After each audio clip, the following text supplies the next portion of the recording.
Tonight's featured artist, Helena Maria Viramontes, was named a Ford Fellow in Literature for 2007 by United States Artists. She has also received the John Dos Passos Prize for Literature, a Sundance Institute Fellowship, an NEA Fellowship, a Spirit Award from the California Latino Legislative Caucus, and a 2017 Bellagio Center residency from the Rockefeller Foundation. In 2015, California State University at Long Beach inaugurated the Helena Maria Viramontes Lecture. She's a Goldwin Smith Professor of English at Cornell University in Ithaca, New York, where she is at work on a new novel, and she is here with us tonight. Welcome. Hello, and welcome to my studio. I'm honored to share with you a short selection from my novel in progress titled The Cemetery Boys. The novel attempts to examine a time when various neighborhoods in Los Angeles and their differing ethnic and racial populations coexisted in often interdependent ways. I take on sweeps of California history. History is not only rooted in national and cultural intersections, but in transnational migrations to California. Consequently, the novel takes me from Punjab to Haiti, from Germany to the Philippine island of Luzon, to characters laboring in the fields of California or working in the city streets that make up ethnic Los Angeles. The section takes place in 1938 in the migratory corridors of California.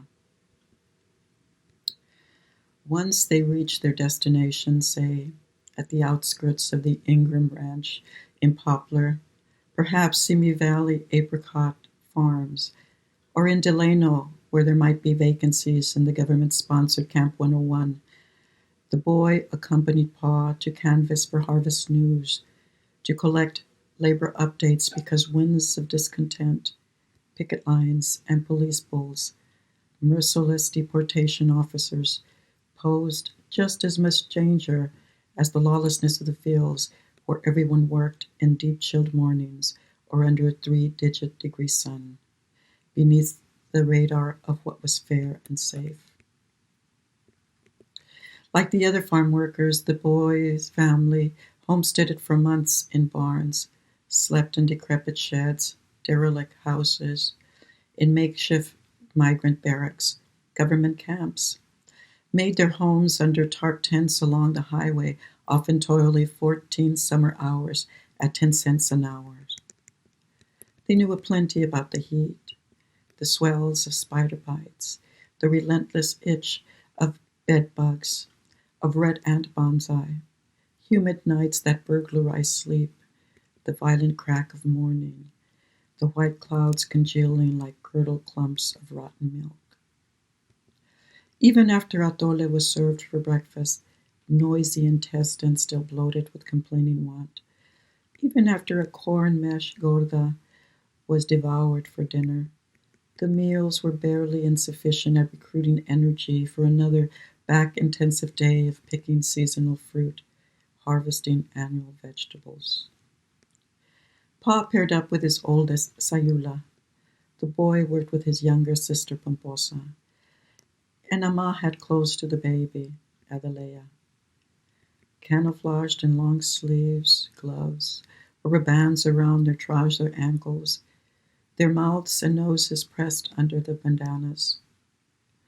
The boy's family appeared indistinguishable from the other farm workers to the truck drivers who collected them before sunrise and drove them to their designated harvesting sites. At sunset, they still resembled one another as they emerged from the fields and orchards, clutching empty water bottles, holding a child's hand, their faces wrapped with the fine gauze of white dust under the wide-brimmed hats or sunbonnets, their shoulders harmed after laying out raisin grapes or stacking tomato crates, their backs damaged after hauling pounds of cotton or plucking tangerines and apples. The truck drivers returned them to their accommodations, and they muttered gratitude in English tilted to regional accents.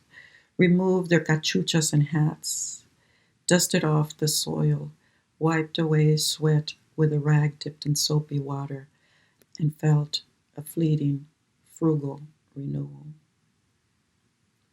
At sundown, the kindling in the small portable stove crackling, Amma set out to burning candles, to conjuring the mathematical sorcery necessary to find the extra meal inside the calculated equation of never enough. The boys in the other camps collected firewood and scrubbed their respective fire grates, raked the cinders clean. The girls in the other camps chucked the corn, boiled okra napal, measured the bacon grease, fetched the water in the kettle. But the women in all the labor camps, labored the fields, baked the bread, rolled the tortillas, treated the lice, taught the alphabets, recited the prayers, repeated the folk tales, bathed the young'uns, darned the socks, lifted the screeching, steamy kettles to brew teas for baby or spousal colic, for ridding earaches and backaches, for breech or birthing babies, for easing monthly cramping, cooling a woman's change, for burying buds not yet fully bloomed. Each fireside glow casting shadows on their glistened grimaces, the dimming circles of cinders sputtering upon their glassy, exhausted eyes. Dishes cleaned, candles extinguished. The children cocooned atop corn husk beds. A weak drone of nocturnal insects over someone's dozy harmonica bedtime tunes. The women waved the kerosene lanterns at one another, the lone lamplights like sparks of fireflies, the cold black night tightly wedged between them. Thank you so much. Love you guys. Stay safe. Tonight's featured artist is Amy Waxpress. She holds an MA in English Language and Literature and makes a living as a grant writer. She's secured more than $200 million in grant funds for programs and projects in almost every state. She's the author of the children's fantasy adventure, The Call to Shakabaz, and the adult novel, Memories from Cherry Harvest. She writes regularly on her blog, The View from Amy's World, but as you'll see tonight, writing is not the only way Amy tells stories. I bring you Amy Waxpress. As my 65th birthday approached, I asked my husband, children, and grandson to each give me a half a yard of brightly colored 100% cotton fabric as a birthday gift. I planned to use the fabric to make myself a quilt. The fabrics they gave are exquisite and representative of them. For instance, my son, who has a passion for anime, gave me fabric covered in Totoros, a famous Hayao Miyazaki character. My daughter-in-law, the florist, chose flowers. My grandson, who adores anything that goes, chose cars and airplanes. And my son, the musician, chose a woven fabric, since he weaves sounds and music. From the raw material provided, I pieced a personal story cloth of family, home, ancestry, land, and the fruition of a decades-long marriage to my husband, keeper of my heart. The quilt contains the family's gifted fabrics, as well as fabrics I have used in the past to make quilts for life cycle events, graduations, weddings, births. Fabrics handed down to me by my mother and grandmother, fabrics designed and printed by an artist friend, and fabrics taken from dresses I wore when pregnant with my children and during my years raising them. One square features a Hmong story cloth given to me when I left a job that I loved. The Hmong have no traditionally authentic written language. They preserve narratives of their history through story cloths. The one included in my quilt depicts their grief when forced to leave their ancestral home and the plants, animals, and natural environment they cherished. I identify with this loss. I raised my 3 children on 40 acres of remote forest, and it grieved me to leave that home when my husband and I could no longer manage out on the land and moved into town to be nearer to resources. The individual squares in my quilt represent my husband, my 3 children, my 2 daughters-in-law, my 2 grandsons, my matriarchal ancestors, and the home I left in the forest. There's also a square to represent future grandchildren I may have, and there's the Hmong story cloth that resonates with me. One of the images shows the back of the quilt. I pieced it myself, and then I paid a quilter to quilt it on a long-arm sewing machine for me. The quilting pattern I chose is hands. You can see them more clearly on the back of the quilt than on the front. When I wrap myself in my birthday quilt, I feel embraced by family, home, people, land, and personal history. It comforts me in these miserable times we're living through and gives me hope for the future. May love hold us in its embrace and save us all. Tonight's featured artist is Mashayla Kogan, a freelance writer of magazine articles, industry newsletters, essays, and books. She's written about ways to improve your marriage, to beat the blues, to make small talk, and to deal with difficult bosses. She's also written about the business of corporate relocation, regulations governing coal transportation, and affordable housing. She loves interviewing people, artists, politicians, scientists, and telling their stories. But she says, now it's time to tell my own story. I enrolled in a master's program for creative nonfiction at Johns Hopkins and started working on my memoir, Silence in the Crib. I want to thank the Scheherazade Project for giving me a chance to go public with a story I've kept silent for most of my life. We welcome to the hashtag 101 Nights screen, Mashayla Kogan.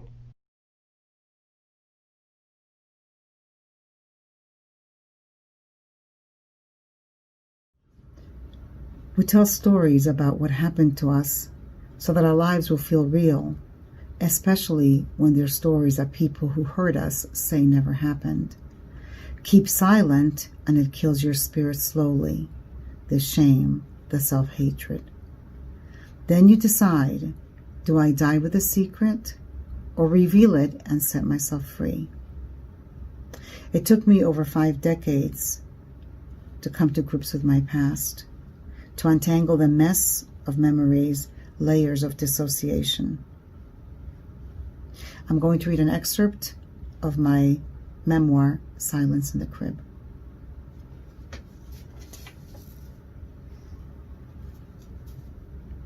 Perched side by side on a bench in Forest Hills Park in Queens, overlooking the cemetery, a blanket of snow covering the dead, I asked Puppy point blank, "How is your sexual relationship with Mommy going?" I wonder for a split second if this is a weird question for a 28-year-old daughter to ask, but we're honest with each other that way. Puppy brings a pipe to his mouth and lights it in circular motions. I stay still and wait for an answer. Puppy only says things once. He takes a deep puff, lifts his eyes to the sky and exhales. The smoke settles between us. 2 blocks from Woodhaven Boulevard, worlds away, I hear familiar sounds of horns beeping, sirens going off, buses humming and sighing as drivers fight through Friday afternoon rush hour traffic. I arrived at my parents' 4th-floor apartment an hour ago from Washington, D.C. I brought with me an essay I wrote about Buenos Aires, the city I lived in until I was 12 years old, when Puppy decided to open up a dental practice in America in hopes of making more money. But his dreams were shattered as he waited for hours in his dental office for patients who rarely came. Those days he looked broken, and I longed to fix him. I rang the doorbell, and Puppy greeted me with outstretched arms. I walked into his embrace and then called out for Mummy. "Aquí estoy," she said, In the tiny kitchen overlooking rooftops and train tracks, amid the steam from soup bubbling over and the sizzling sound of vegetable sautéing, Mommy reached out for me. We hugged for a long time. I planted a kiss in her soft, warm cheek. Papi was standing by the kitchen. He had on his fedora hat and tweed jacket, a signal that he was ready to go on one of our rides. I couldn't wait. At the park, the wind blows away the smoke and Papi's face reappears. He looks amused, mysterious, as if he knows something I don't, and he won't say what.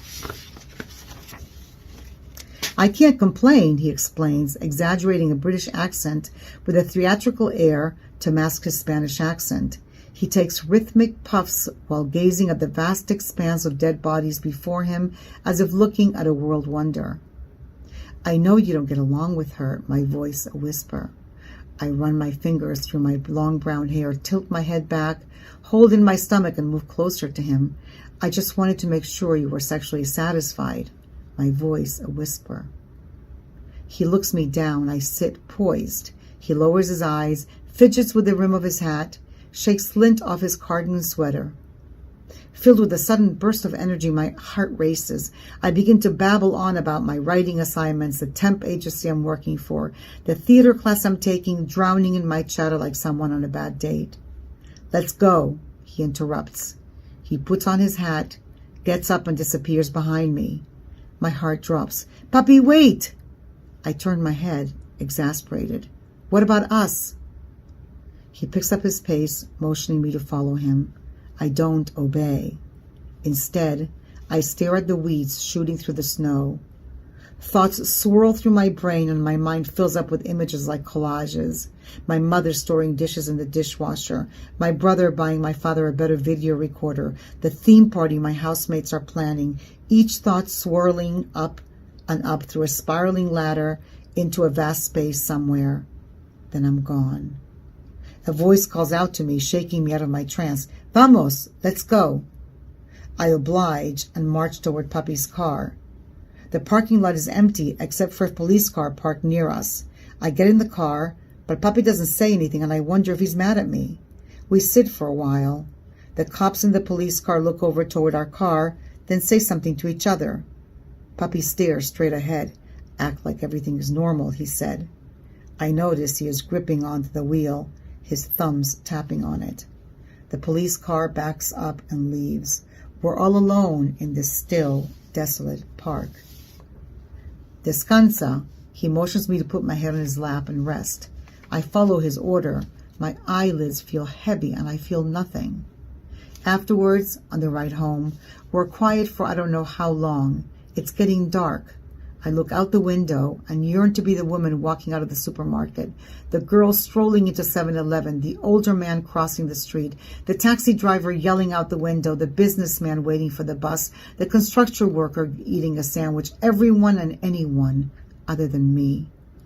My eyes burn and breathing is shallow. My father is talking to me, but I can't make out the words he's saying. A metallic taste rises in my mouth. My eyelids feel heavy again and I fight falling asleep. No le digas a mami que somos así o se va a poner celosa. Don't tell mami we're like this or she'll get jealous. I shake my head. I would never tell, but I wonder, what are we doing wrong? Dear readers, did I give away the punchline in the first paragraph? Are you skimming through this essay to find the part where I write about the shocking, repulsive details of my father's sexual abuse? If I don't tell you exactly what my father did to me, would you be disappointed? Would you read on? What matters most to you, the sex or the silence? The sex already happened, but the silence continues. Words choke me when I try to speak, but they flow me when I put pen to paper. Every word I write is a word away from my father. Words turn to sentences. Sentences turn to paragraphs. Paragraphs to chapters and chapters into books. This book. Read me. And then tell me, can you relate? I ask you again, what matters most to you? The sex or the silence? Tonight's featured artist is writer Jamie Holland Hull, who has lived in Washington, D.C. since 1986. Her stories and essays have appeared in Anti-Edom Review, Brain Child, District Lines, Electric Grace, Still More Fiction by Washington Area Women, Gargoyle, Grown and Flown, Scoundrel Time, and others. It's an honor to bring to the hashtag 101 Nights campaign, Jamie Holland Hull. I'm Jamie Holland, and I'm so proud to be part of the Scheherazade Project. I'll be reading my personal essay called I Am My Mother's Mother. Happy hour in the memory care unit means Frank Sinatra on the stereo, kiwi smoothies in little plastic cups, and my mom wearing elasticized pants and my dad's old zip-up sweater, dancing among wheelchairs. This late January snapshot of my mom's life, while once disturbing to me, has now become an image to savor. Back in normal pre-COVID times, seniors gathered in the common space to sing songs, watch baking demonstrations, and play word games. My mom freely roamed the halls, wandering in and out of rooms, pilfering through neighbors' drawers, and scoring new outfits along the way. She spent hours in the lobby petting the resident dog, Riley. Now she and the other residents are quarantined in separate rooms, eating meals alone, and dwindling further inside themselves. It's been more than 3 months since I watched her face light up to the opening chords of New York, New York. The days tick by. FaceTime is more frustration than relief. And with little sign of this pandemic lifting, all I can think is, what kind of mother will I find after all this is over? I never thought I'd embrace the silver lining of an incurable, degenerative disease, but Alzheimer's has been strangely kind to my relationship with my mom. Growing up, I was scared of her harsh tone and punishing silence, but over the last few years, along with the once coiffed hair and tailored tops, her prickly edges have softened. Her steely voice is now so soft you have to lean in to hear. After a lifetime of cottage cheese and canned pineapples, she now eats ice cream every single day. No doubt she'd be appalled with this new version of herself, but strangely, the baggy clothes and wanting eyes soften her, make her someone I wish I'd known all along. Before she got sick, we'd never sat in peaceful silence. Not that ours had been a yelling relationship. It was more of a long, simmering anguish, a longing that neither of us knew how to fix. But in the last year or so, our ritual now looks more like one of an old, comfortable couple's. The two of us side by side on the couch, me rubbing lotion into her hands, and her mesmerized by the puppy videos just beyond my shoulder. Often, I arrive armed with a giant Hershey bar, the kind she used to buy and secretly eat in the front seat of her car. I break off pieces and hold them to her lips, wanting the taste to stir something deep inside of her. Weeks after COVID swept through her facility, they offered a visiting alternative, FaceTime. An aide could set up a 15-minute call, which sounded easy enough, yet I couldn't bear the thought of Mom's pixelated face filling my screen, wearing someone else's sweater, and that same vacant look in her eyes. It was hard enough witnessing her slow deterioration in person. Each visit was further proof of her fading mind and the sober fact that no, she did not recognize her daughter. So instead of FaceTime, I checked in weekly with the caregivers and her doctor. In the end, COVID handed me a free pass. I was spared of the grim weekly reminder. During my last visit before the virus hit, I pulled out my phone and pointed to a picture of me and asked if she knew the name of that person. Her, she said, tapping the face I'd enlarged, making it quickly disappear. I clicked it again and my image filled the screen. Oh, her, she said with a knowing glance. Who is she? I focused on her thin lips, willing them to form the letters of my name. Her hazel eyes took me in and let me go. My mother, she said, and laughed. Twice now, Aides have sent pictures of my mom. Both times she's sitting on her blue and white striped bedroom chair, a wisp of her former self, holding a framed family photo, which I'm pretty sure the aide placed in her hands right before the camera clicked. In return, I send back shots of my daughters, my husband, and our new dog, knowing that while our names might be a blur, our puppy could be the thing that brings us into focus. And if not his sweet brown eyes, then maybe a glimmer from my own face that, even if for a fleeting second, might help her remember. Thank you so much. Our featured artist tonight is Gia Love, a trans woman of color from New York City. She's an active member of the house and ballroom community with specific notoriety in the Kiki scene. Gia was a principal subject in the Teddy Award-winning documentary Kiki.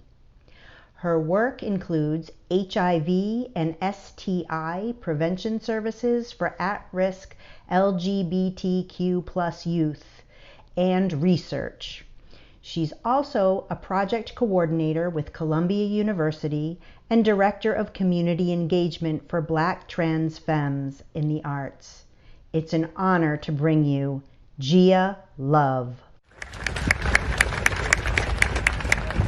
Hello everyone, my name is Gia Love and I come to you today as a Black trans woman, and I'm not gonna thank you for inviting me to be in this space because I belong here and I am enough.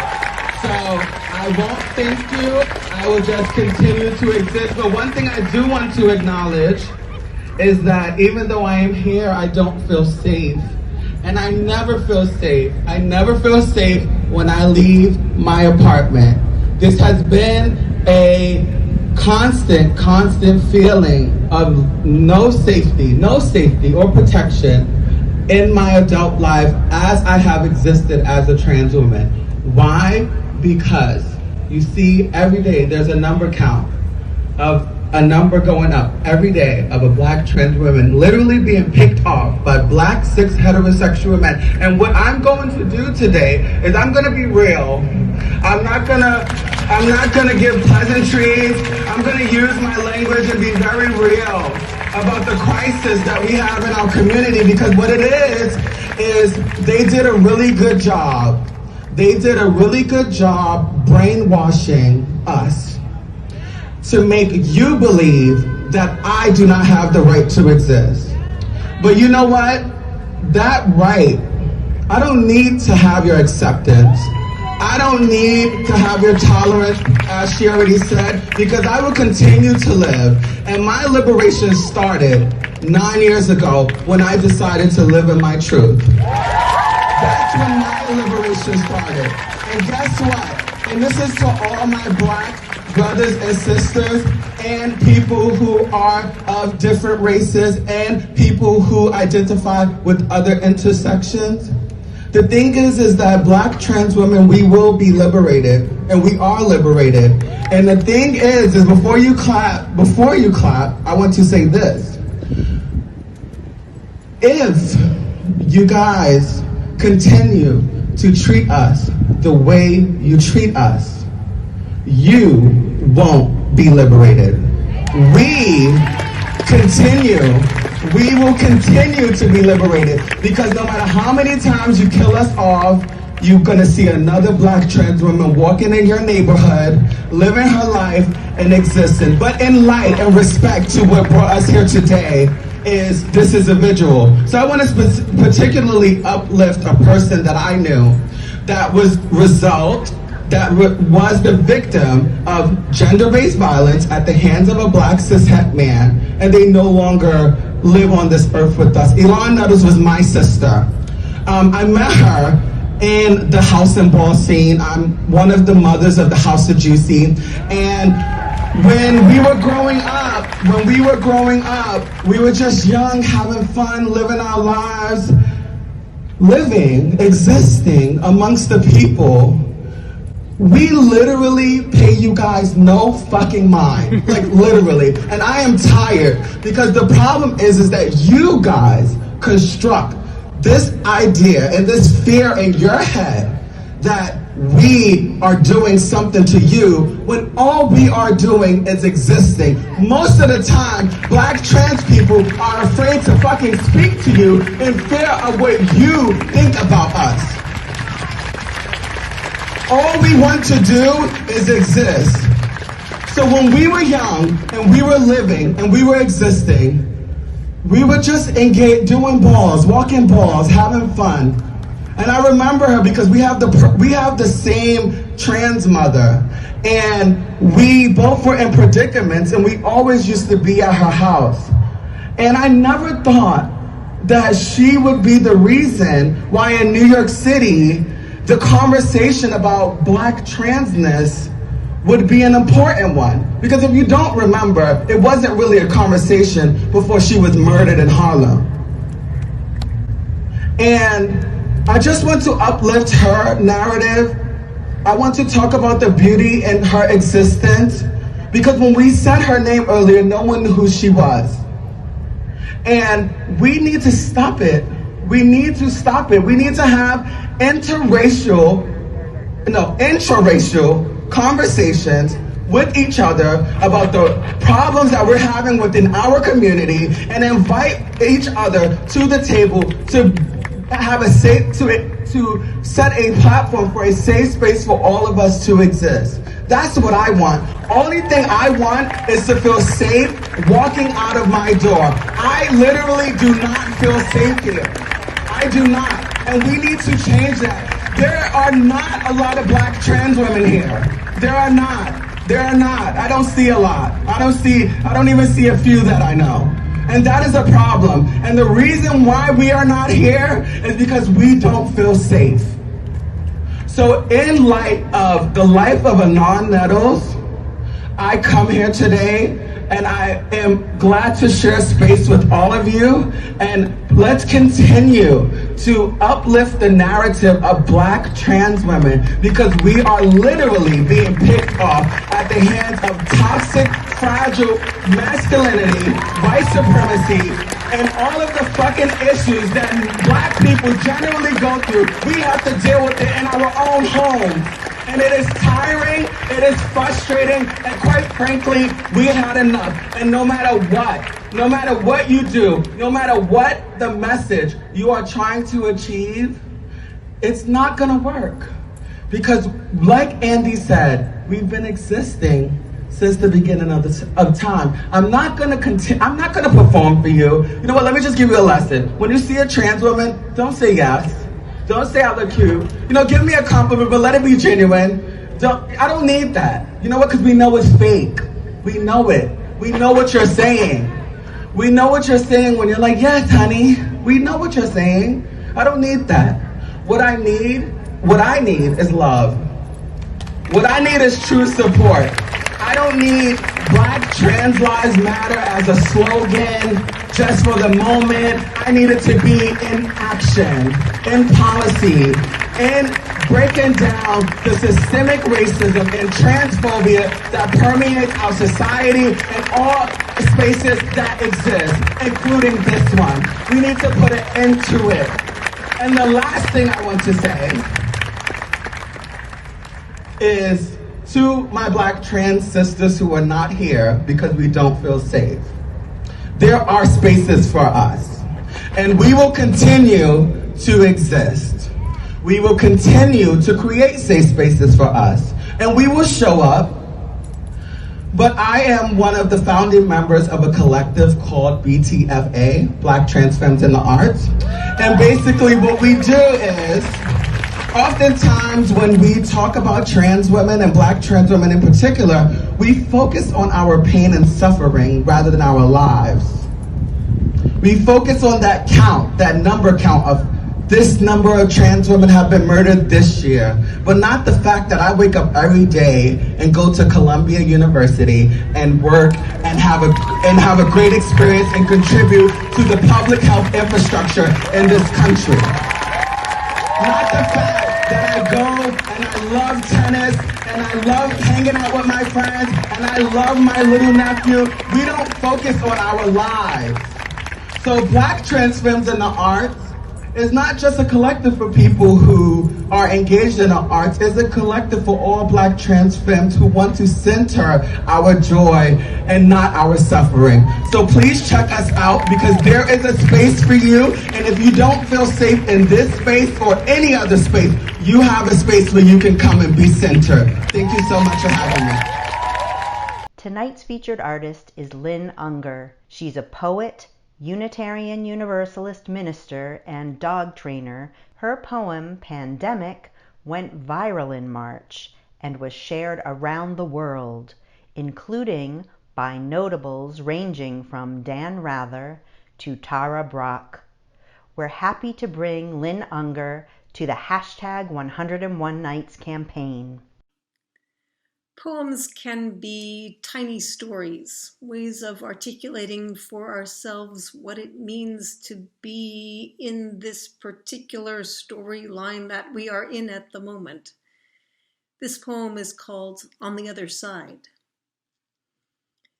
Through the looking glass, down the rabbit hole, into the wardrobe, and out into the enchanted forest where animals talk and danger lurks and nothing works quite the way it did before, you have fallen into a new story.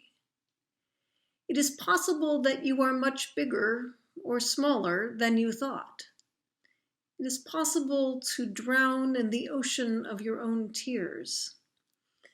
It is possible that mysterious friends have armed you with magical weapons you don't yet understand, but which you will need to save your own life and the world. Everything here is foreign. Nothing quite makes sense.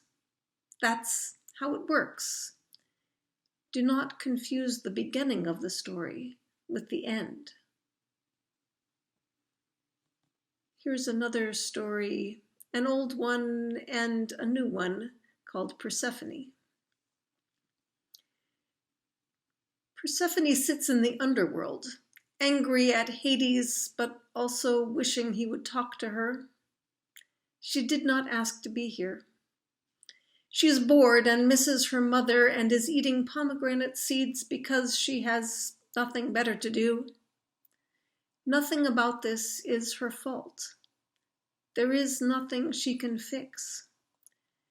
There is no way for her to know that at some unspecified point down the road, she will become the goddess of spring's resurrection. There is no way for her to forget that death has always been under our feet.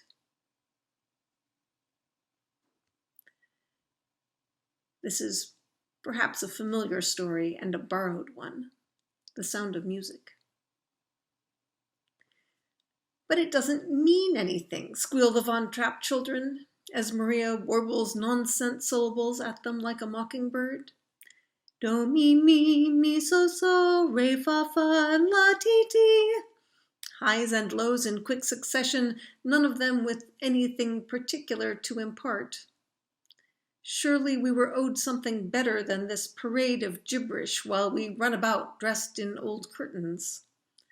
Mother has died, and the Holocaust is lurking in the background.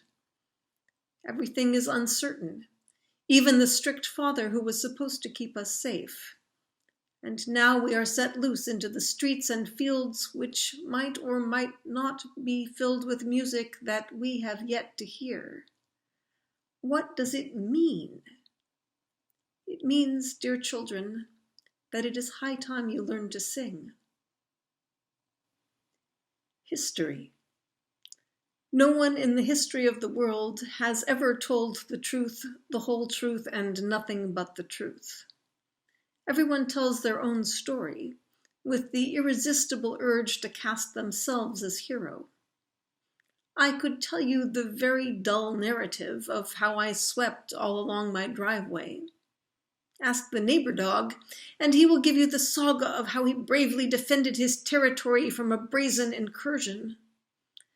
That same dog would spin you a tale of terror, which my neighbor would tell as a fun and patriotic celebration of the 4th. There is no whole truth. My family tells the story of how my grandfather escaped the pogroms by fooling an illiterate guard at the border into thinking his apprenticeship papers gave him passport out of Hungary. But what happened to that guard?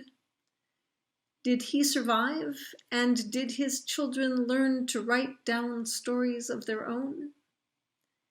Every story is true. No story is complete. The only solution is to tell more stories.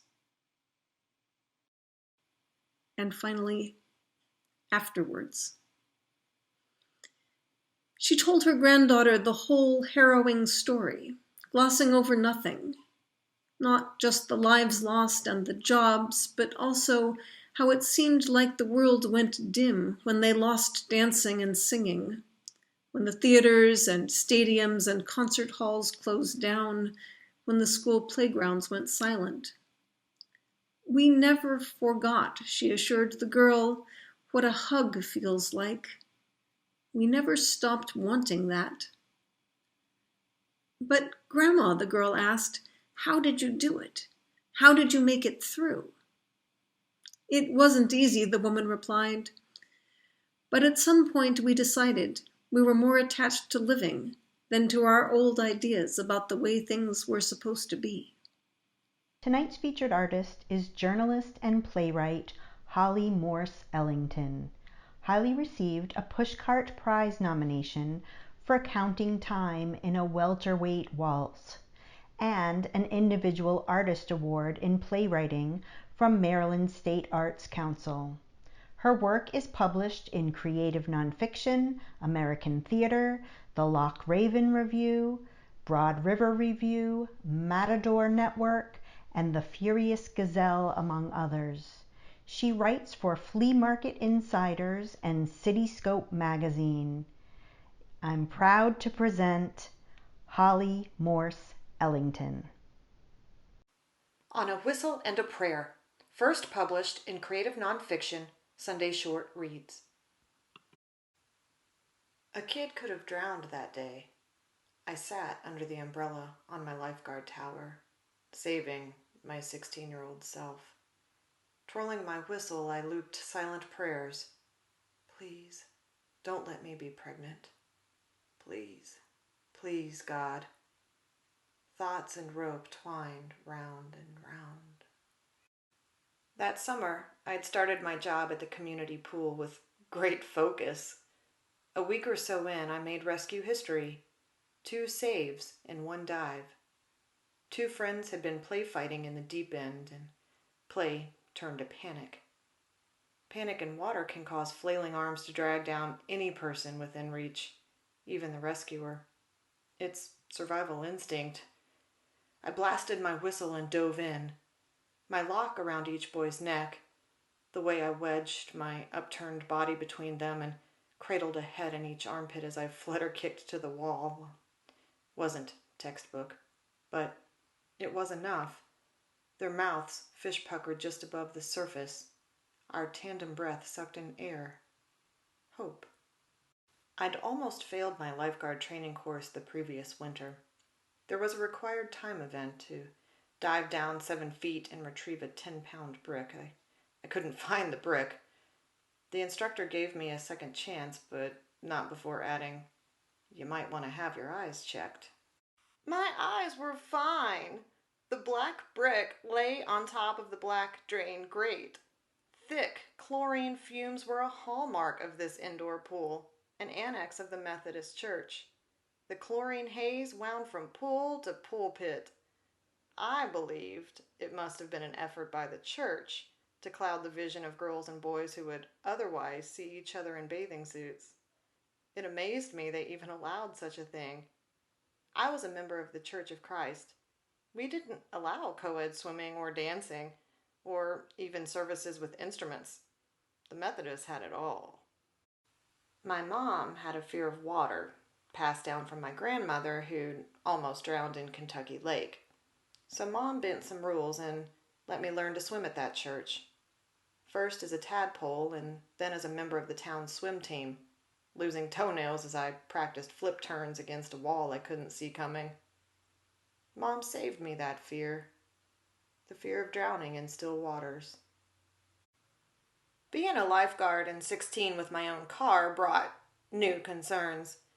One morning I was making a sandwich to take to the pool, singing a song I'd heard many times on family road trips, the radio forever tuned to the oldie station. Yummy, yummy, yummy I have. I couldn't remember the lyrics, so I improvised. Candy in my tummy. Mom yelled from the living room, "What do you have in your stomach?" Her question was pointed. I knew she was suspicious of my after-work social life.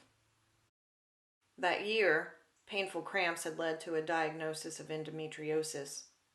After a surgery to burn off the fibrous tissue suffocating my uterus, the gynecologist prescribed birth control pills.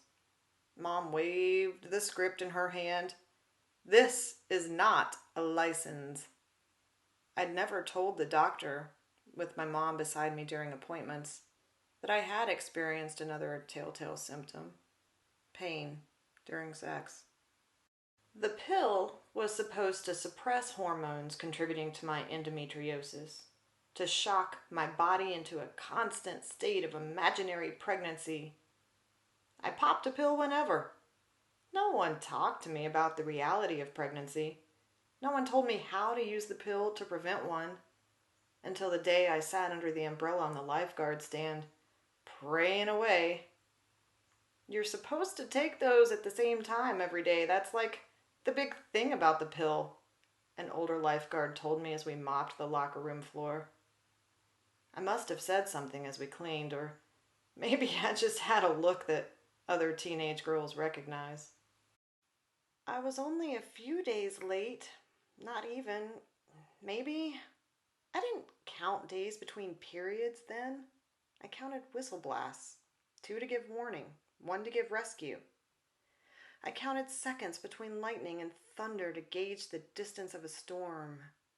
I counted the last minutes of light on the longest day of the year, my favorite.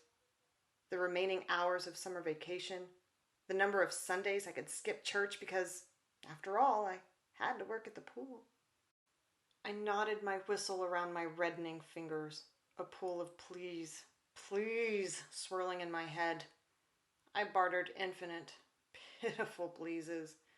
I'll believe better if only please. I can't be. For the rest of that summer, I would watch kids splash and play in the pool. I dove in after them when their play turned to trouble. The water I was treading stilled. Maybe it was prayer, maybe science, maybe sheer willpower. I do wonder about the power of panic, particularly as I approach my 40th birthday, with not one pregnancy to count. Still, I look out, taking in the light on the longest day of the year. Tonight's featured artist is Julia Serrano, a writer and public speaker/performer.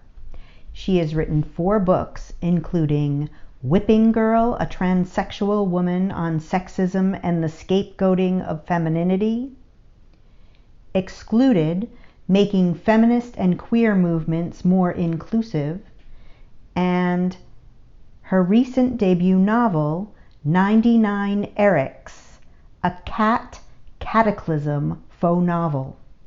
Her writing has also appeared in the New York Times, Time, The Guardian, The Daily Beast, Salon, and Ms. Magazine. It's an honor to bring you Julia Serrano. Please welcome Julia Serrano. Yes.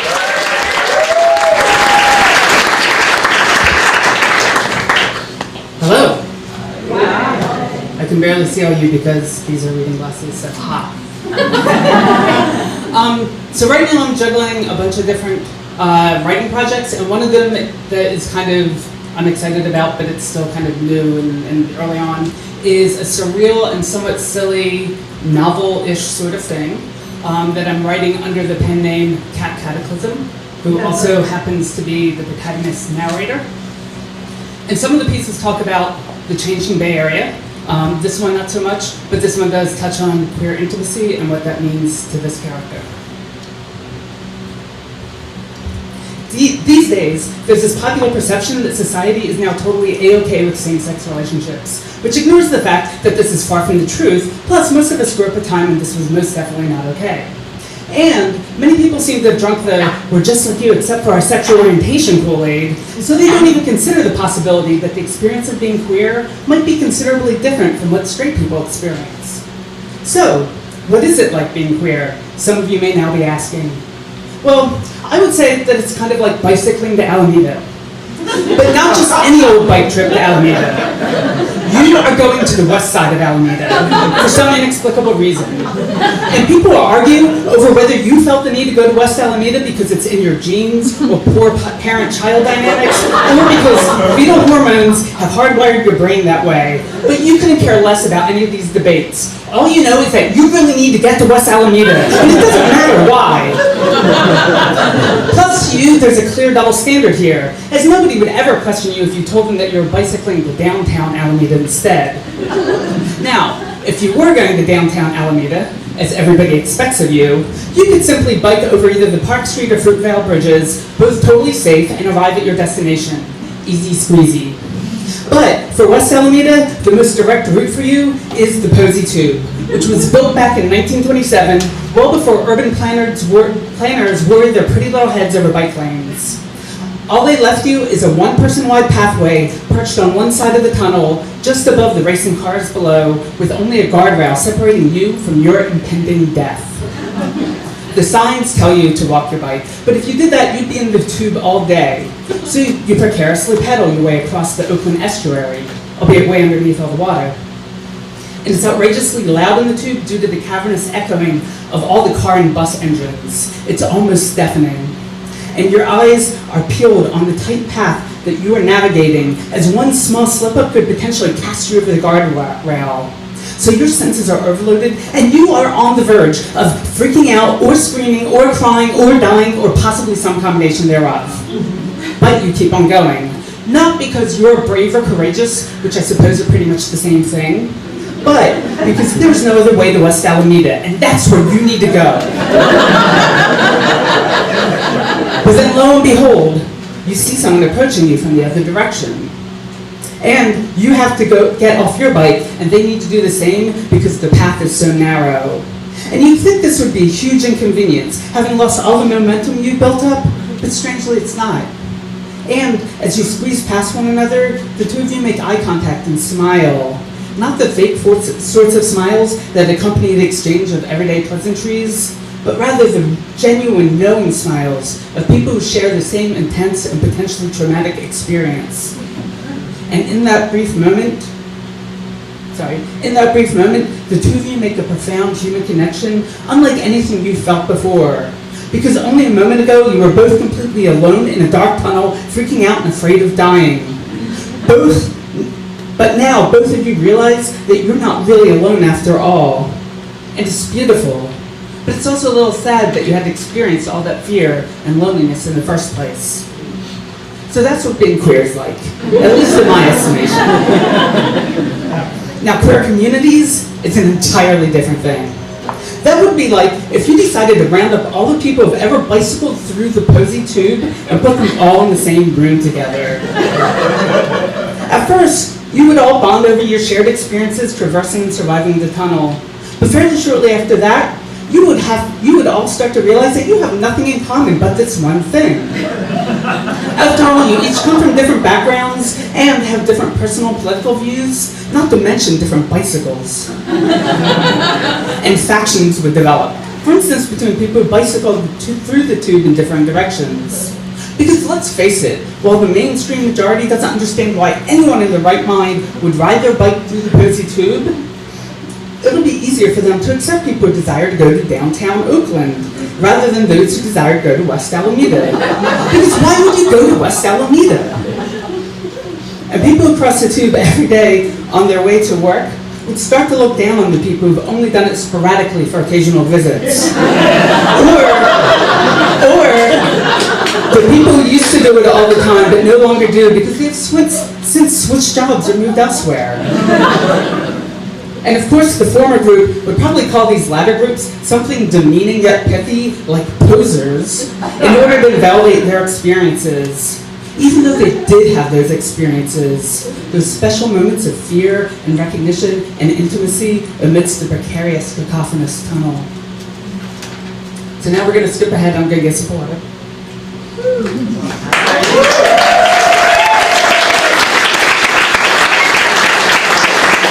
So, okay, we're skipping ahead in the same chapter. This is Kat talking about some of her experiences when she first moved to San Francisco to explore her queer identity. Anyway, there's so much to learn when you first come out as queer. For instance, there are all these bands you're supposed to be listening to. Because they were the only ones speaking directly to the lesbian experience. And there are specific haircuts, style of dress, and even tattoos that you can sport in order to signify to people in the know that you are family. All of Gabriella's friends, this is her friend from college who she knew was queer, so she moved out. All of Gabriella's friends seemed so cool, and they were so patient, unconditionally accepting of me, at least at first. In retrospect, it was probably because they viewed me as a baby dyke, which is what they call someone who has just recently come out into the community. They took me under their wings, showed me the ropes, and other mixed metaphors. If I said or did anything that they perceived to be incorrect or naive, they would let it slide, on account that I was still in the throes of throwing off the chains of heteronormativity.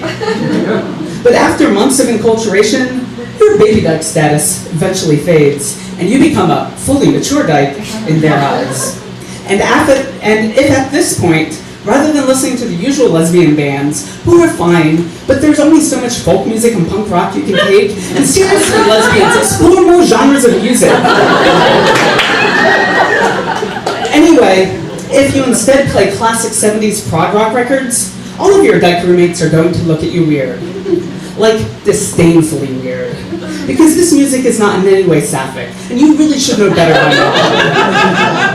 And if you choose not to get an androgynous or asymmetrical haircut because your personal preference is for length and symmetry, or not to get a wrist star or labrist tattoo because of your trypanophobia, then some people will question your queerness. Even though tattoos and haircuts have nothing to do with your sexual orientation. I mean, these things are merely signifiers. And having recently dropped out of a grad school linguistics program, you are highly aware that the relationship between signifier and the signified is completely arbitrary.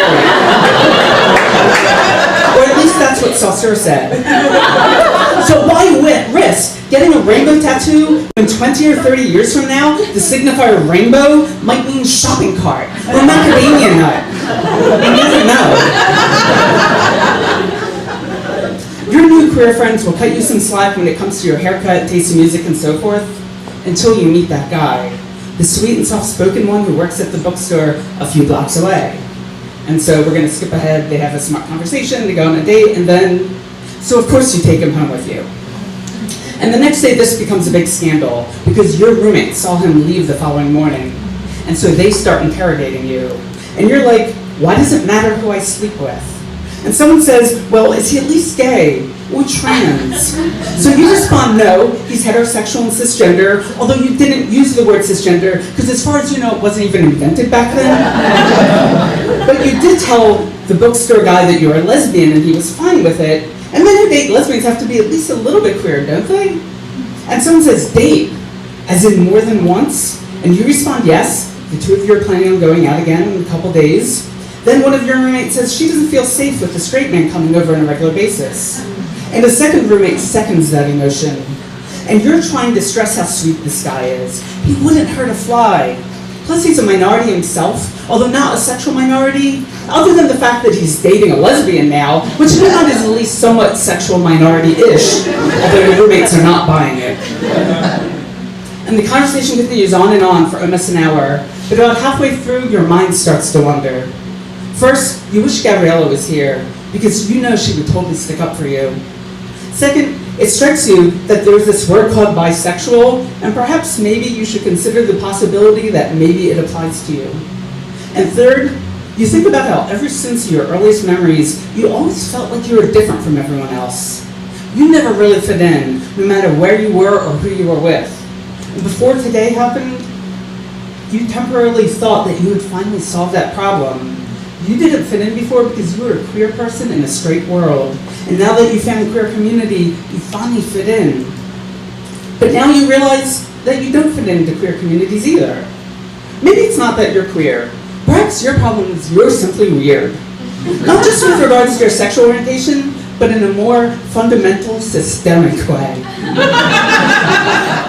Perhaps you are someone who, for some inexplicable reason, simply needs to go to West Alameda. Nobody understands why. Just ignore them and go to West Alameda. Metaphorically, of course. But seriously, there isn't a whole lot in West Alameda. They don't even have a BART stop. So why not try moving to downtown Oakland instead? Thanks.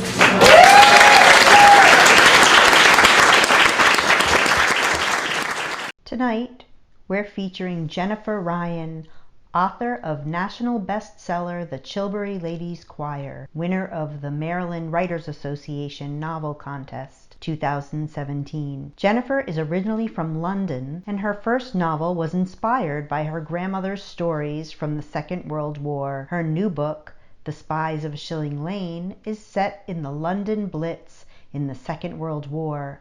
A woman searching for her missing daughter finds herself embroiled in a dangerous espionage mission. Welcome, Jennifer Ryan. Today my son left for war. I have adopted a brittle facade, a limp smile that wavers in and out like a broken tune on a worn-out wireless. I keep trembling as I remember the last war, all those soldiers who never returned, the neighbour's lad gone only a month before the telegram arrived. They say this war is different, but a horror overcomes me if I dare to think of David out there, trying to stay sane through the gore. They say we have bombers and tanks. There won't be trenches like the last time. But when I close my eyes, all I hear is the unbearable yells of men in pain, crushed by the colossal theatre of war. You see, I saw them come home after the last war, the cripples, the amputees, the ones so disturbed they'll never sleep soundly again, haunted by their dead friends, guilt-stricken that they were somehow allowed to live. They were never the same again. This morning was filled with much running up and down the stairs, the French scents of shampoo, hair cream, and clean laundry cutting through the fraught air. I watched out of the hall window for the van. The slow grey clouds mottled the outside world. Ralph Gibbs from the shop was leaving too, and Mrs. Gibbs was driving them both to Lichfield in her grocery van. "Look at you," I said to David as he came downstairs for the last time. He was wearing his uniform and looking all tidy and grown up. I straightened his already straight collar. I just wanted to touch him, to feel his mass under my fingertips. He looked down at me and grinned in his cheery way.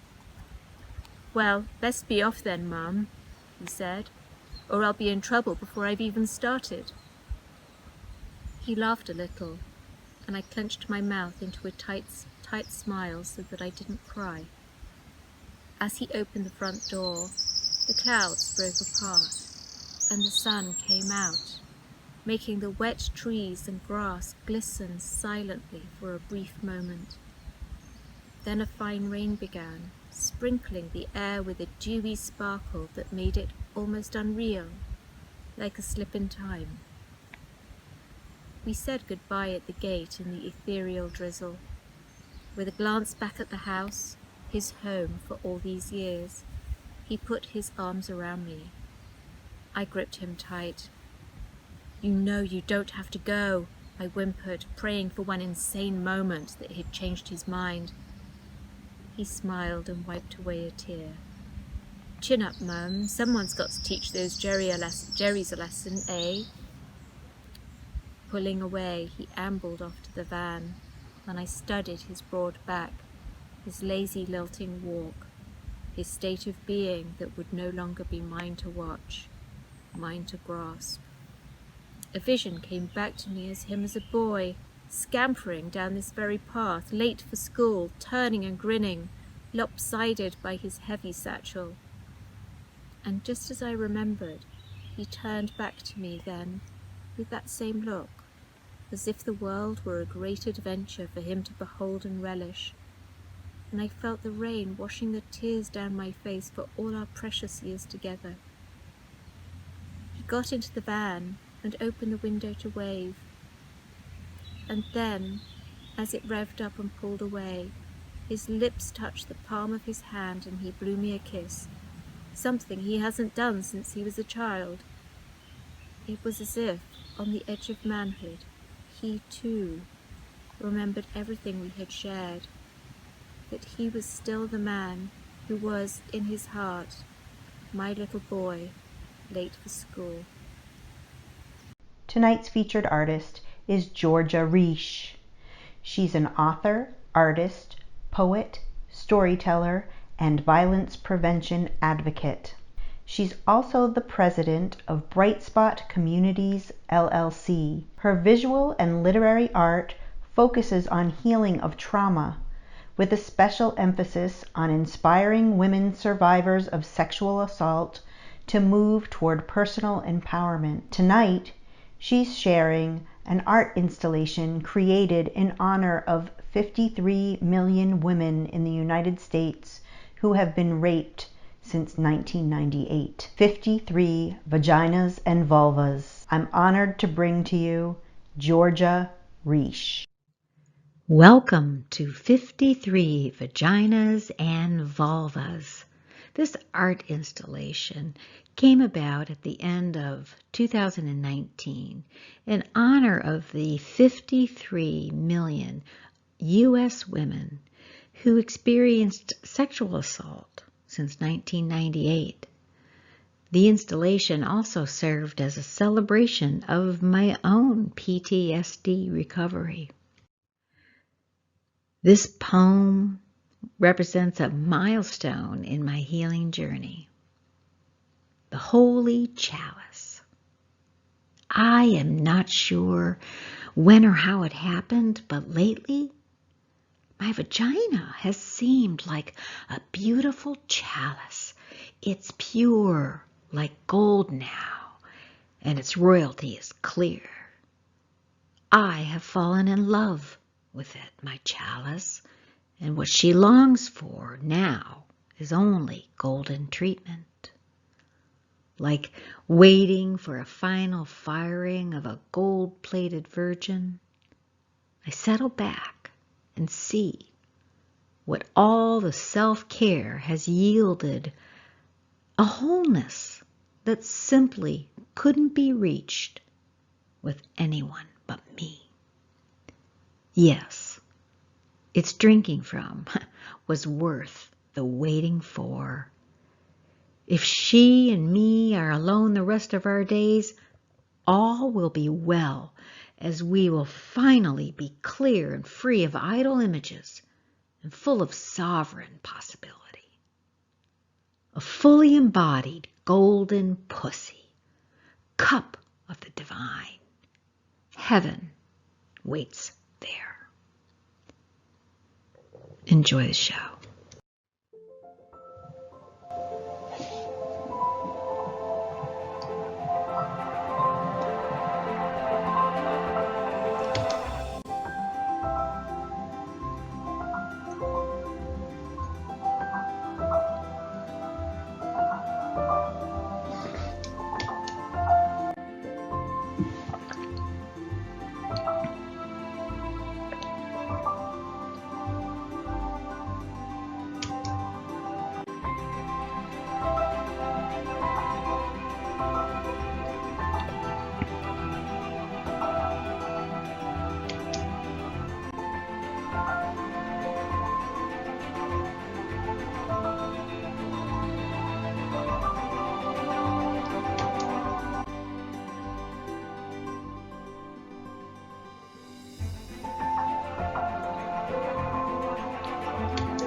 I was inspired to do this art project at the end of 2019 when I was going through a pretty rough time, thinking about my future direction and what I was really wanting to do with my life and my own sense of self-confidence.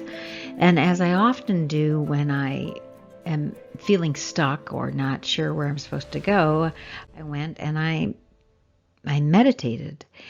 And as fate would have it, during that meditation, I heard a voice. And the voice said, "Paint gourmet vaginas." And I said, are you sure about that, God?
And so I dove into my art challenge and painted a couple paintings, and as I often do with a variety of my art projects, I presented the idea to my adult children who really have been such champions during my healing journey. And they saw the paintings and heard the idea and said, "Mama, you have to do this." And to my great delight, next morning on my porch, there were 53 canvases delivered by my son with many different shapes and sizes. And it really, really warmed my heart.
By the time I got to the last painting, which you will see at the end of this video, the cornucopia of pussycats, by the time I got to that last painting, I really felt like I had given birth to something.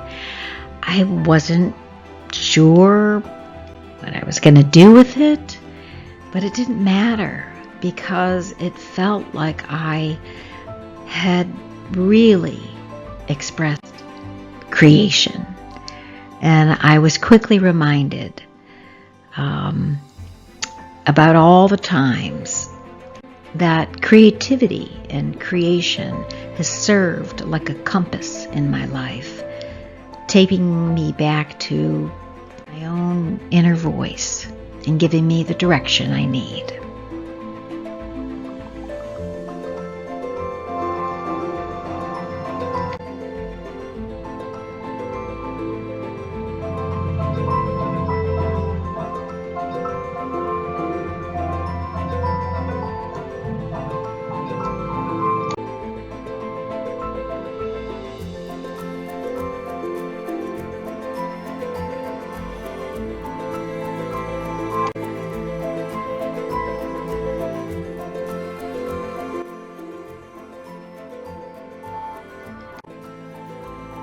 My hope with the art installation is that it serves really as a tool for community discussion and offers a space where people can feel comfortable in sharing their thoughts and about a very delicate subject matter.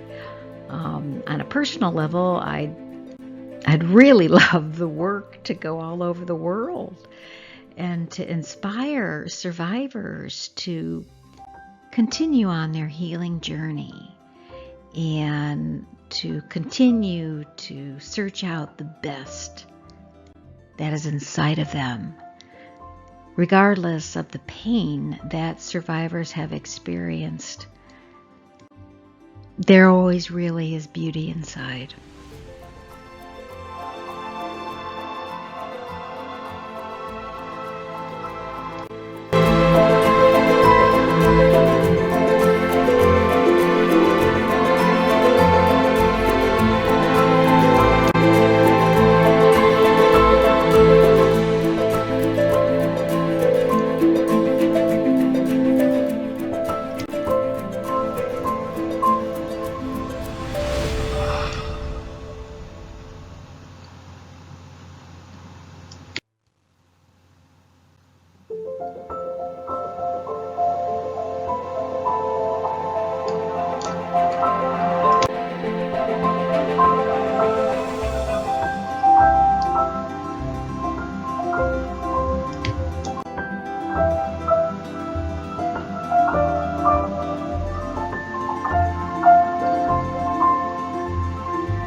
Tonight's featured artist is Samantha Mabry, a writer, teacher from Texas, and author of All the Wind in the World, which was nominated for a National Book Award in 2017. Most recently, author of Tigers, Not Daughters. It's an honor to bring to the hashtag 101 Nights screen, Samantha Mabry.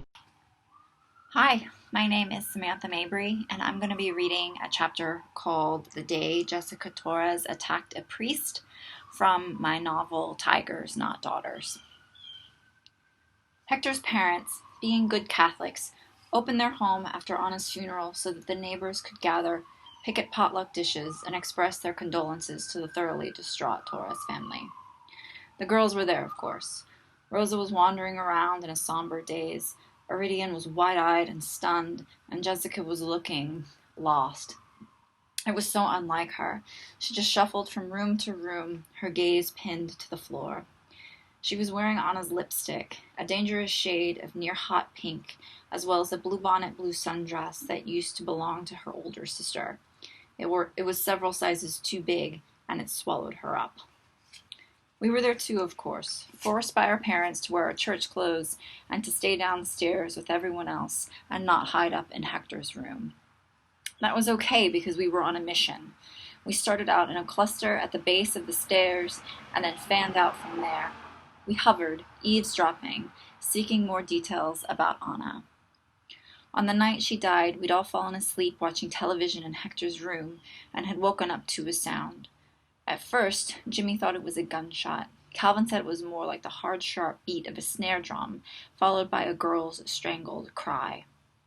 That cry was followed by the hard snap of a tree limb breaking, which was followed by the squeal of tires against the asphalt as a car tore down the street. We tumbled over one another to get to the window. The first thing we saw were Anna's curtains, flapping gently in the summer wind. Her window was open. No, not open, broken. Someone must have thrown something through it. We watched a piece of glass the size of a hubcap dangle from the frame, then fall. Then, Anna's sisters appeared in the window. They were screaming. They were screaming because there, face down in the yard at the base of the oak tree, was Anna. Her body was not twisted, her legs and neck not kinked at strange angles, but her long dark hair was fanned out across the dried-out patches of grass, and she wasn't moving. A flip-flop was on her right foot. Its mate was on the top of a nearby bush. Clutched in Anna's right hand was a branch from the oak tree, as if she tried at the very last second to reach out, take hold, and break her fall. After that, everything happened so fast. Anna's sisters kept screaming, but now they were out in the yard. The ambulance came, the cops came. Rafe was sitting on the front porch with his head in his hands. The neighbors had to run into the yard to console the Torres sisters because it was clear Rafe wasn't going to do it himself. The official word was that Anna was in the process of sneaking out her window when she lost her footing and fell. As much as we'd wanted to be Anna's heroes and take her away to wherever it was she wanted to go, there were other guys who played that role for her. Several nights a week, various guys, older guys with cars, would ease to a stop a couple of houses down the street, turn off their lights, and wait. Eventually, Anna would open her window and climb down the oak tree. She'd run to the car and be off and gone for a couple of hours, and when she'd come back, she'd be in a state of sort of undone. Her skirt would be a little twisted, the hem of it not quite lined up right. Her hair would be ratted in the back. But there were other theories about Anna's death. She leapt intentionally after a fight with her father. She leapt intentionally after learning she was pregnant and that the baby's father was an older married guy. She leapt intentionally because she was a sad girl trapped in a sad house. At Hector's, it was hard to watch the Torres girls shuffle from room to room and politely receive various words of sympathy because we could see the pain in their faces, the pain of their loss and the pain that comes along with forcing small smiles and pretending that kind words from their neighbors made any kind of difference. In other parts of the house, there was the usual stuff whispered in corners about Rafe being a tragedy of a man. He'd never been the same since his wife, Rita de la Cruz, had died shortly after giving birth to Rosa. He'd become a shell, helpless. He couldn't make the most basic decisions, like what to get for takeout or which shirt to wear to church. For a while, he'd taken up with an older widow from the neighborhood named Norma Galvan, and after that had fizzled out, he'd been involved with various older women. He wanted them to take care of him. They wanted to take care of him. Unfortunately, none of them lasted for longer than 2 months, and in the end, all he could truly rely on, or so he said, were his girls. In this life, family was all there was. We'd heard that he told his daughters that if they got jobs, the money would have to go to the family for groceries, bills, house repairs, stuff like that. Once the girls graduated, and if they decided they wanted to keep going to school, it had to be at one of the nearby Alamo colleges, close enough for them to commute from home. The weight of Rafe's neediness was heavy enough to crush all 4 of the Torres sisters, but Anna, being the oldest in a motherless household, bore the brunt of it. She packed her father's lunches for him in the morning, made sure his Negro Modelos were poured into frosted mugs when he got home, and went to neighbors' houses to try to smooth over bitter feelings after Rafe borrowed money he couldn't repay. The women gathered in the Garcia's kitchen on the day of Anna's funeral shook their heads. Pitiful, they said. Patético. Some said it wasn't his fault, the way he was. He was born out of God's favor, Kitty Bolander's mom claimed. On the mall. The clouds, they follow him. He walks outside and it starts to hail. Father Canty, who'd led Anna's graveside service, hadn't arrived yet. The 3 other priests from the local parish were there, pinching small paper plates in their large sausage fingers while shoveling down heaping forkfuls of Calvin's mom's famous King Ranch chicken. The priests didn't notice us lurking nearby. We watched as they spilled sour cream down the front of their robes and dabbed at the little white blurs with their napkins. One of them burped and didn't even say, "Excuse me." The things they were talking about to each other were like the things that we heard people say in mobster movies.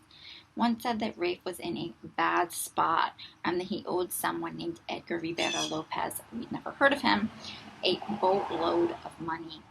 The situation had gotten so bad that Rafe was living in a perpetual state of fear. He was marked. Another priest said, "He will be forced to leave San Antonio and go back to Crystal City."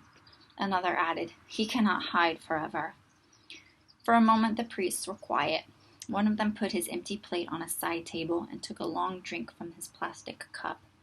Then he sighed. "Rafe is overwhelmed," he began, "and was never equipped to raise 4 daughters on his own. It doesn't help knowing how rebellious Anna was. It's possible she was also a liar. It's all because she has no mother." The first priest shook his head and muttered something we couldn't really hear, but by then we weren't listening. Our attention had shifted to Jessica, who suddenly and silently appeared in the doorway. From the expression on her face, blanched white with anger, a familiar sight, it was obvious she'd heard everything the priests had said. She opened her mouth to speak, just as her dad came up from behind her and gently gripped her shoulder. Iridian and Rosa were behind him. He leaned down, said something into Jessica's ear, and said, "Time to go," and Jessica left with her words unspoken. The gathering went on. There was still food to be eaten and rumors to be spread about Rafe's no good luck and his problems with women and money and life in general. But in other corners of the house, talk had shifted to the upcoming basketball season and concerns about the neighborhood. Rising taxes, petty fines imposed for minor code violations, and families who lived in the same house for decades being bought out by developers. There were for sale signs on almost every street now. Father Canty finally arrived and joined the huddle of priests. They were on their 3rd helping of King Ranch chicken when Jessica returned. She stormed in through the front door and then right past us, the massive folds of her blue dress swishing around her legs. She smelled like sweat and lawn clippings. She was sisterless, fatherless, alone. She stopped in front of the group of priests, waiting for them to notice her. When they didn't, she reached out and tugged on the sleeve closest to her. It belonged to the one who had referred to Anna as rebellious. That priest turned, and the others did the same. Collectively, they wiped the corners of their mouths with their napkins and shifted their expressions to ones of well-practiced sympathy. "You didn't know Anna," Jessica shouted. She spun toward Father Canty. "You didn't know her, so don't talk about her like you did."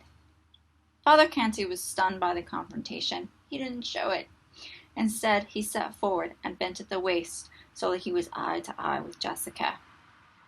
"My dear," he said tenderly, "I know this is a very difficult time for you, but you are a young woman, and as such, you have to consider that there are many things in life you do not yet understand." Jessica lunged. With an open palm, she hit Father Canty in the face. Then she screamed and raked her nails across his cheek. Hector's dad rushed forward. He pulled Jessica away, hoisting her into the air, where she continued to kick and thrash, her dark braid whipping around her head. Her dress rode high, exposing the length of her brown legs.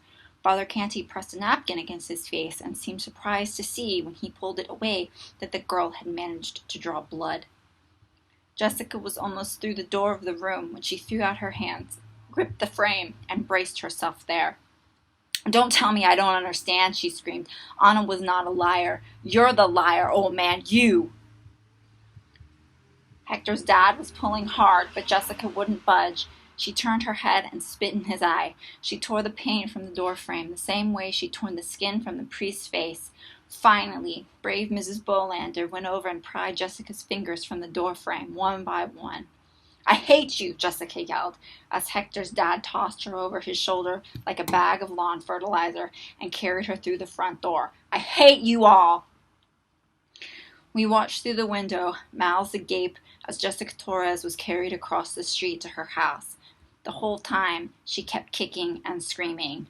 And if anything, once outside, her screams got even louder. Tonight's featured artist is writer and puppeteer Marianne Ginger, author of 7 books, both fiction and nonfiction, including a novel, Bobby Rex's Greatest Hit, made into an NBC movie. Her work has appeared in many periodicals, including Oxford American, Southern Review, Washington Post Magazine, New York Times Book Review, North American Book Review, and the Oprah Magazine. Most recently, she published Adventures in Penland, a comic memoir about the writing life, and edited 2 anthologies, Long Story Short and Amazing Place. She is co-founder, along with Deborah Seabrook, of Jabberbox Puppet Theater, a venue for adult puppet comedy based in Greensboro, North Carolina. We're in for a treat. Tonight we showcase the puppetry of Marianne Ginger.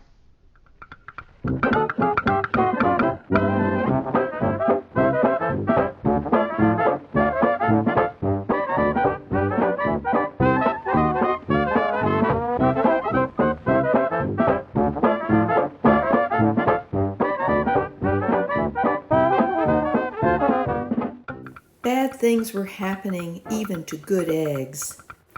It was not a good time to find yourself all alone, but it also wasn't the optimal time to go on a date, even if you had met somebody. Amazingly, she said yes. Yes, she would go with you on a date, but where to go? How about an amusement park? Unfortunately, they got there and she thought the rides looked too scary. I don't blame you one bit. They look scary to me too, he said. Let's go to the zoo. She didn't like the zoo very much either. The bug cage in particular was frightening.